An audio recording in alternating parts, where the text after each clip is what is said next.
Hello guys, आज हम start करेंगे ब्रोंकियोपल्मोनरी सेगमेंट।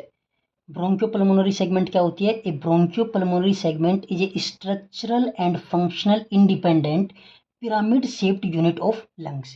देखो, लंग्स के अंदर क्या होती है? पिरामिड शेप्स की बहुत ज़्यादा सेगमेंट्स होती है, जिनको हम क्या कहते हैं? ब्रोंकियोपल्मोनरी सेगमेंट। देखो, ये पिरामिड शेप की जो सेगमेंट्स है उनको हम क्या कहते हैं? ब्रोंकियोपल्मोनरी सेगमेंट्स। राइट लंग के अंदर टोटल 10 ब्रोंकियोपल्मोनरी सेगमेंट्स होती है और लेफ्ट लंग के अंदर टोटल 9 ब्रोंकियोपल्मोनरी सेगमेंट्स होती है। अब देखो, जो हर ब्रोंकियोपल्मोनरी सेगमेंट होती है उसको एक टर्सरी ब्रोंकस सप्लाई करती है। अपनी अपनी टर्सरी ब्रोंकस होता है। अब टर्सरी ब्रोंकस मतलब जैसे देखो, प्राइमरी ब्रोंकस होता है, फिर सेकेंडरी, सेकेंडरी से क्या निकलते हैं? Tertiary bronchus. तो हर ब्रोंकियोपल्मोनरी सेगमेंट का क्या होता है? टर्सरी ब्रोंकस होता है और ब्रोंकियल आर्टरी होती है और पल्मोनरी आर्टरी होती है। अब ब्रोंकियल जो आर्टरी होती है वो टिल कहाँ तक सप्लाई करती है? रेस्पिरेटरी ब्रोंकियल तक। नाम से क्लियर है कि सिर्फ ब्रोंकियल को सप्लाई करती है, एल्वियोलस तक नहीं जाती। ठीक है। उसी प्रकार से जो पल्मोनरी आर्टरी होती है उसके पास क्या होता है? डीऑक्सीजनेटेड ब्लड ब्लड होता है और वो कहाँ तक जाती है? टिल एल्वियोलस तक। ये देखो, ये ब्लू कलर की जो है वो है पल्मोनरी आर्टरी, वो कहाँ तक जा रही है? एल्वियोलस तक जा रही है और वहां से क्या कैरी करती है? Deoxygenated blood. अब ब्रोंकियल आर्टरी हो गई, पल्मोनरी आर्टरी हो गई। अब बच गई कौन सी? Pulmonary vein. तो पल्मोनरी वेन कहाँ पे प्रेजेंट होती है? तो उससे पहले आप ये देखो कि जो ब्रोंकियोपल्मोनरी सेगमेंट्स होती है वो चारों तरफ से किससे कवर्ड होती है? विसरल प्लूरा से। अब विसरल प्लूरा का क्या होता है? एक्सटेंशन होता है। ठीक है। जो ये ब्रोंकियोपल्मोनरी सेगमेंट होती है उसमें एक्सटेंशन होता है, जिसको हम क्या कहते हैं? Pulmonary septa. तो पल्मोनरी सेप्टा क्या है? जो ये दो ब्रोंकियोपल्मोनरी सेगमेंट्स है इनके बीच में जो ग्रीन कलर का है वो क्या है? Pulmonary septa. और पल्मोनरी सेप्टा क्या होता है? Extension of visceral pleura.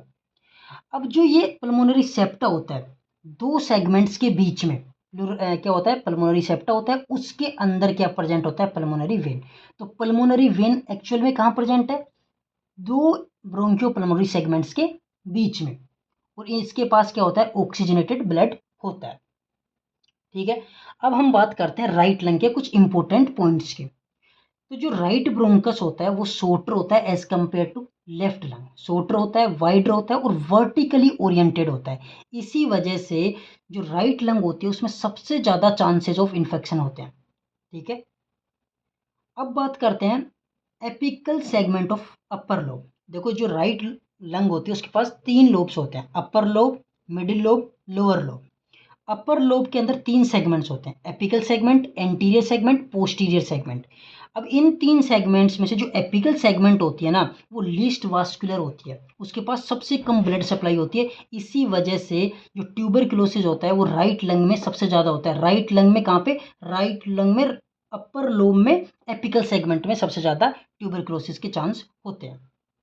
उसी प्रकार से जो लोअर लोब होता है उसमें 5 सेगमेंट्स होते हैं, superior basal, medial basal, lateral basal, anterior basal, posterior basal.